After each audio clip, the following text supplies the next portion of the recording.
네, 오늘 학계 2장을 보도록 하겠습니다. 처음에는 열정을 가지고 시작을 했는데 혹시 하다가 낙심하신 적은 없으십니까? 하나님의 뜻이라고 생각을 하고 순종을 합니다. 믿음을 가지고 큰맘 먹고 한 걸음 앞으로 나가 봅니다. 그런데 가다 보니까 의문이 생깁니다. 이거 내가 잘하는 것일까? 이게 맞는 길인가? 라고 의문이 들 수가 있습니다. 오늘 학계 2장을 보겠는데요. 학계 2장에 나오는 사람들의 마음이 그러했습니다. 그런 마음에 서 있었던 사람들의 이야기를 나누려고 합니다. 그들에게 하나님께서 메시지를 주시는데요. 3가지의 메시지를 주십니다. 오늘 우리가 이 하나님의 음성, 이 메시지를 듣는 귀한 하루가 되기를 원합니다. 첫 번째 하나님께서 주시는 메시지는 무엇인가? 1절부터 9절을 보게 되면 힘내라 라고 하나님께서 격려를 해주십니다. 성전 재건을 시작을 했는데 학계 1장 15절을 보니까 날짜가 나와요. 날짜가 나옵니다. 날짜가 왜 나올까 궁금했었는데 하나님께서 6월 24일에 재건축을 시작을 했다라고 말씀을 하십니다. 이때 그 전에 잃었던 열정을 다시 한번 회복을 합니다. 하나님의 일 다시 한번 해봅시다 하면서 다시 뜨겁게 성전 재건을 하는 것을 우리가 보게 됩니다. 그런데 딱 한 달에서 한 3일 정도가 모자라는 것 같아요. 2장 1절을 보면 또 날짜가 나옵니다. 이유가 있으시겠죠. 7월 21일입니다. 한 달, 딱 거의 한 달 된 것 같아요. 한 달이 지나니까 또 상황이 바뀝니다. 열정을 가지고 성전 재건축을 했는데 그 열정이 사라집니다. 낙심, 절망이 사람들의 마음을 무겁게 하고 있었던 것입니다. 왜 그랬을까? 무슨 일이 있었을까? 누가 또 뭐라고 했는가? 그건 아닙니다. 이번에는 무슨 일이 있었냐면 사람들이 자신이 짓고 있었던 성전, 기초가 있었죠. 그 기초 위에다가 지금 성전을 짓고 있었는데 그 지어지고 있는 성전을 보면서 실망을 한 것입니다. 이전 솔로몬이 지은 옛 성전과 비교가 되는 거예요. 성전을 짓다 보니까 이전에 봤던 성전하고 비교가 되는 거예요. 비교하다 보니까 지금 성전이 너무 초라해 보였기 때문이다라는 내용의 말씀이 3절에 나옵니다. 하나님께서 그 마음을 아시고 3절에 이런 말씀을 하십니다. 이전 성전을 본 자가 있느냐라고 질문을 하십니다. 이 새 성전은 어떻게 보이느냐? 다 아시고 질문을 하시는 거죠. 그러면서 이런 말씀하십니다. 너희 눈에는 보잘것없이 보이느냐? 하나님께서 그 말씀을 하십니다. 아마 이 말씀을 듣고 있었던 백성들 말은 못하고 고개만 그냥 끄덕끄덕 하지 않았을까 생각을 해봅니다. 그때 하나님께서 4절에 이런 말씀하십니다. 스스로 굳세게 할지어다. 스스로 굳세게 할지어다. 이 말을 요즘에는 이렇게 말을 안 하는 것 같아요. 스스로 굳세게 할지어다. 이런 말 이렇게 안 하는 것 같은데 이거 요즘 말로 바꾸면 무슨 말이 될까요? 스스로 굳세게 할지어다. 힘내라. 파이팅. 힘내라. 하나님께서 그 말씀하고 계시는 거예요. 힘내라 라고 말씀하십니다. 그런데 이 말씀을 3번이나 말씀을 하십니다. 스룹바벨아 힘내라. 여호수아야 힘내라. 온 백성아 힘내라. 지금 성전을 짓고 있는 사람들, 재건하고 있는 사람들에게 하나님께서 주시는 말씀입니다. 하나님께서 그들을 응원하고 계신다는 말씀입니다. 응원이라는 게요. 힘들어도 누가 응원을 해주면은 없던 힘도 생기는 게 응원이 아닌가 생각이 듭니다. 그래서 곁에서 응원해 주는 거, 격려해 주는 거 참 중요합니다. 그래서 우리가 스포츠 경기를 할 때도 홈 경기를 좋아한다고들 하죠. 왜냐하면 팬들이 있잖아요. 팬들은 지적을 해주고 뭐라고 하는 사람들이 아니라 응원해 주는 사람들이에요. 응원하면은 힘이 납니다. 하나님께서 그렇게 해주시는 것이에요. 하나님께서 내가 곁에 있으면서 열심히 응원한다. 그러니 힘내라 라고 해서 하나님께서 말씀을 하십니다. 그런데 그들이 힘낼 수 있는 이유를 하나님께서 말씀을 해주시는데요. 4절을 보니까 이런 말씀하십니다. 내가 너희와 함께 있으니 내가 너희와 함께 있으니 너희는 계속해서 일을 해라. 하고 있던 일을 계속하라 라고 하나님께서 말씀을 하십니다. 내가 너와 함께 있으니. 하나님께서 우리와 함께 계실 때 하나님의 능력이 나타나는 줄로 믿습니다. 하나님이 함께 하실 때 하나님의 능력을 볼 수가 있는 것이에요. 그래서 5절에 보게 되면은 애굽에서 나올 때 그 하나님의 능력을 체험을 했다고 합니다. 무슨 말일까요? 홍해가 갈라지고 만나가 하늘에서 내려오고 불기둥, 구름기둥. 하나님이 함께 하시니까 이런 하나님의 능력을 체험했던 것입니다. 그랬던 하나님께서 5절에 말씀하십니다. 내가 지금까지 이렇게 이끌어왔던 나의 영이 지금도 너희와 함께 하느니라. 그러니 계속 함께 한다라고 말씀하십니다. 힘내라고 말씀하십니다.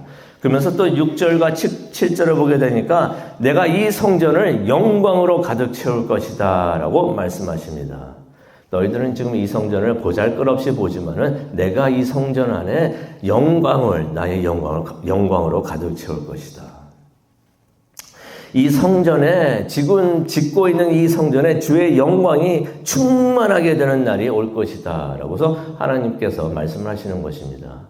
솔직히 이 말씀은 예수님의 재림 때를 말씀하시는 것이 아닌가 생각을 해봅니다. 이 새 성전이 비록 사람들의 눈에는 보잘것없이 보였지만은 하나님의 눈에는 나중에 하나님의 영광이 가득 차게 될 귀한 성전으로 보였던 것입니다. 그래서 하나님께서 말씀하십니다. 낙심하지 말고 계속 힘내서 성전을 건축해라. 내가 이 성전을 통하여 영광을 받을 것이다. 그러면서 이제 9절에 그 말씀을 하시죠. 이 말씀을 하십니다. 이 성전의 나중 영광이 이전 영광보다 크리라. 이전 영광은 사람들이 생각하던 솔로몬의 성전의 영광을 말씀하시는데 나중 영광은 무엇을 말씀하실까? 맨 나중 예수님의 재림 때까지도 하나님께서 말씀을 하시는 것을 우리가 보기를 원합니다. 솔직히 말해서 이 성전, 이들이 짓고 있는 이 성전 이후에도 여러 번 재건축이 됩니다. 하지만은 새로 지어지는 이 성전의 그 상징성, 하나님께서는 이것을 예수님의 재림 때까지 계속해서 이어지는 것을 보시는 것을 우리가 보게 됩니다. 이 때의 이전 성전과 이후의 성전, 이후의 성전을 하나님께서 하나로 보시면서 이 성전을 통하여 내가 큰 영광을 받을 것이다. 하나님께서 그렇게 말씀하시는 것을 우리가 보게 됩니다. 그러니 포기하지 말고 낙심하지 말고 계속해서 일을 해라 라고 말씀하십니다. 그러면서 두 번째로 하나님께서 중요한 메시지를 주시는데요. 10절부터 19절을 보게 되니까 다 이유가 있다라고 말씀을 하십니다. 이 백성들이 성전 재건축을 하면은 곧 하나님의 복을 받는다고 생각을 했던 것 같아요. 그런데 몇 개월이 지났는데도 아무런 그런 복이 눈에 보이지가 않습니다. 그들의 삶은 아직도 힘들고요. 변화가 없어 보입니다. 바로 그때 하나님께서 왜 그들이 바라고 있던 복을 받지 못하는지 그 이유를 설명을 해 주십니다. 12절을 보니까요. 사람이 옷자락에 거룩한 고기를 싸들고 왔는데 그 옷자락이 다른 음식에 닿았다고 하자. 그럼 그것들도 거룩해지느냐? 하나님께서 질문을 하십니다. 제사장들이 대답을 합니다. 12절이죠. 아닙니다. 13절에 다시 질문을 하십니다. 시체를 만져서 더러워진 사람이 다른 것들을 만지면 그것들이 더러워지느냐? 제사장들이 대답을 합니다. 13절입니다. 네, 맞습니다. 부정해집니다. 이게 다 무슨 말씀인가? 이 말씀을 이렇게 이해하면 쉽게 이해가 되지 않는가 생각이 듭니다. 건강한 사람이 다른 사람을 만졌을 때 그 사람도 건강해지느냐? 아니죠. 건강이 옮겨지지는 않습니다.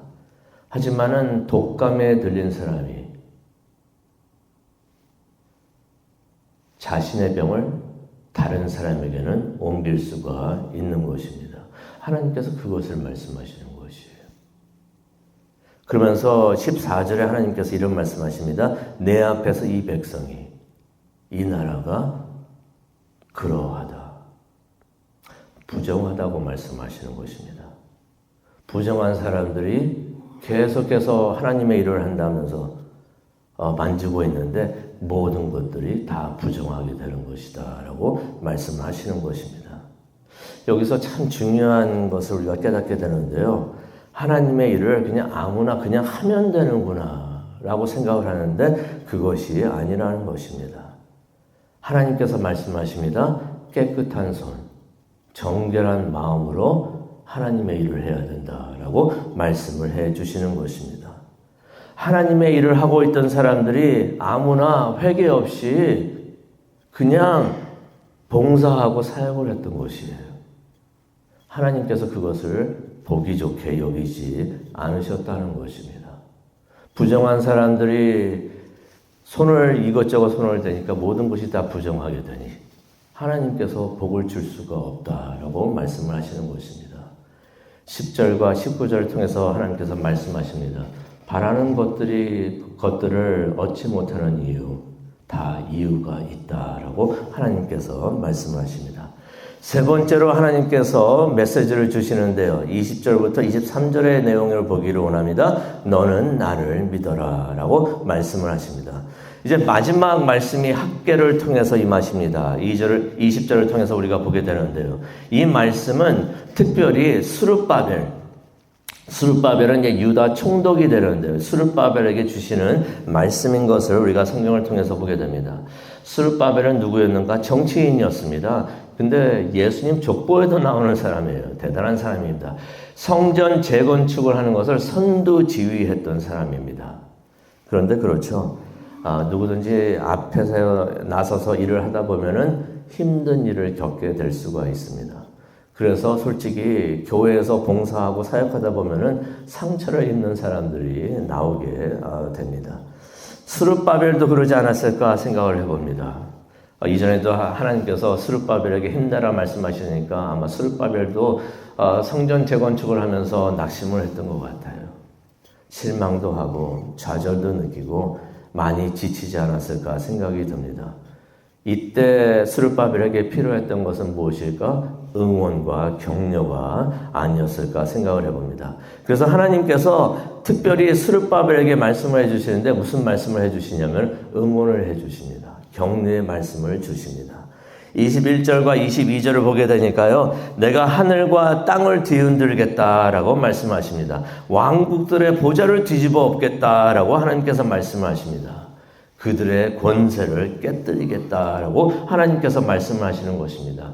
이스라엘이 하고 있는 하나님의 일을 방해하는 사람들을 하나님께서 벌하시고 멸하시겠다고 약속을 하시는 것입니다.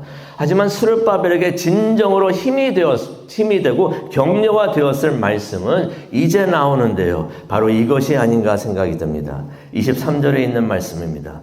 나의 종 스룹바벨아 그날이 오면 내가 너를 높이 세우겠다라고 말씀하십니다. 내가 너를 선택했으니 내가 너를 인장처럼 만들겠다. 인장, 우리 문화로 바꾸면은 옥새, 왕의 옥새라고 생각할 수 있는데 하나님께서 너를 내가 나의 옥새처럼 만들겠다라는 내용의 말씀을 23절에 하십니다. 인장은 무엇을 의미할까요? 왕의 옥새는 무엇을 의미를 할까요? 왕의 권위를 의미를 하는 것입니다. 스룹바벨에게 하나님께서 말씀을 하시는데 하나님의 권위와 능력이 스룹바벨에게 임할 것이다 라고 말씀을 해 주시는 것입니다. 하나님에게 스룹바벨이 귀한 보물이 되게 해 주신다고 하나님께서 말씀을 해 주시는 것입니다. 하나님께서 스룹바벨에게 주시는 메시지는 무엇입니까? 너는 내 것이다. 내가 너를 높이 세울 것이다. 라고 말씀을 해 주시는 것입니다. 그러니 지금은 힘들어도 힘내라. 그리고 포기하지 말아라. 라고 하나님께서 말씀을 해 주시는 줄로 믿습니다. 오늘 이 말씀을 가지고 우리가 기도하는 이 아침 되기를 원하는데요. 우리가 하나님의 일을 하고 하나님을 섬기다 보면은 다 좋을 것 같아요. 다 좋았으면 참 좋겠습니다. 하지만 그렇지 않을 때도 있구나 하는 것을 오늘 말씀을 통해서 우리가 깨닫게 됩니다. 힘들 때도 있고 상처를 얻을 때도 있고 낙심할 때도 있고 다 포기하고 싶을 때도 있겠구나 라고 생각이 듭니다. 때로는 결과가 없는 것 같아서 낙심도 되고요. 지치기도 합니다. 그때 우리 마음의 귀가 열리기를 원합니다. 하나님의 음성을 듣기를 원합니다. 우리를 격려를 해주시는 하나님의 음성 우리가 듣기를 원합니다. 하나님께서 우리 곁에 있으면서 내가 너와 함께 하노라, 힘내라 라고 말씀을 해 주십니다. 포기하지 말아라, 계속해서 일을 해라 라고 하나님께서 말씀을 해 주십니다. 이런 하나님의 음성을 듣고 승리하시는, 계속해서 하나님의 일을 하시면서 하나님을 바라보면서 승리하시는 우리 모두 되고 시온 성결교회 성도님 되시기를 간절히 축원합니다. 기도하시겠습니다. 하나님, 하나님의 일을 하는 것 깨끗한 손과 정결한 마음으로 하게 하여 주시옵소서. 하나님을 위하여 모든 일을 하게 하여 주시옵소서. 그래서 힘들어도 낙심하지 말고, 낙심해도 다시 일어나고, 하나님 말씀대로 하나님의 음성을 들으면서 끝까지 마지막 순간까지 하나님께 충성하는 우리 모두 될 수 있도록 하나님 우리와 함께하여 주시고 동행하게 하여 주시옵소서. 그것을 위해서 기도하는 이 시간 되기를 원합니다. 성령님께서 함께하여 주시고 성령님의 격려와 응원을 들을 수 있는 귀한 시간 될 수 있도록 하나님 은혜 내려 주시옵소서. 감사합니다. 예수님의 이름으로 기도합니다. 아멘.